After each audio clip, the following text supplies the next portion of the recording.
പരിഹാരമാണല്ലോ നമുക്ക് വേണ്ടത്. അപ്പം ബേസിക്കലി ഇതിന് ഒരു കാരണം, ഈ കാരണങ്ങളുടെ ബേസിസിൽ ഇതിന്റെ പിന്നിൽ എന്തെങ്കിലും ഒരു സിസ്റ്റമിക് ഡിസോർഡറോ ഒരു ഹോർമോൺ ഡിസോർഡറോ ഒരു ഹോർമോൺ ഹോർമോൺ ലെവൽ വേരിയേഷൻസോ ആണ് ഉള്ളെങ്കിൽ നമ്മൾ പ്രൈമലി ചെയ്യേണ്ടത് ആ വേരിയേഷൻസിനെ മെഡിസിൻസ് കഴിച്ച്, ഇന്റേണൽ മെഡിസിൻസ് കഴിച്ച് കറക്റ്റ് ചെയ്യുക തന്നെ ചെയ്യണം.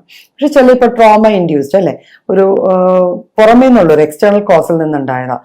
അപ്പൊ അതിന് വേണമെങ്കിൽ നമുക്ക് പുറമേ പുരട്ടാവുന്ന പലതരത്തിലുള്ള മെഡിക്കേഷൻസ് ഉണ്ട്. ആ മെഡിക്കേഷൻസ് യൂസ് ചെയ്തിട്ട് അത് നമുക്ക് റിസോൾവ് ചെയ്യാൻ പറ്റും. അപ്പം ബേസിക്കലി നമുക്ക് ഇന്റേണലി മെഡിസിൻസ് കഴിക്കുമ്പോൾ ഒരു ബീങ് എ ഹോമിയോപ്പതിക് ഡോക്ടർ, ഇപ്പൊ ഹോമിയോപ്പതിയിൽ അതിന്റെ ഓപ്ഷൻസ് നമുക്കറിയാം. ഓരോ തരം, ഇപ്പൊ ഞാൻ ബ്ലെമിഷസ് പറഞ്ഞു, ഫ്രെക്കിൾസ് പറഞ്ഞു, സോഫ്റ്റ് വാട്ട്സ് ഉണ്ടാവാം, അല്ലെങ്കിൽ ഫ്ലാറ്റ് വാട്ട്സ് ഉണ്ടാവാം, സ്കിൻ ടാഗ്സ് ഉണ്ടാവാം. ഇത് ഓരോ സംഭവങ്ങൾക്ക് നമുക്ക് ഡീറ്റെയിൽഡ് ആയിട്ട് അതിന്റെ കാര്യകാരണങ്ങൾ കണ്ടുപിടിച്ച് മരുന്ന് കഴിച്ച് മാറ്റാവുന്ന കണ്ടീഷൻസ് ആണ്.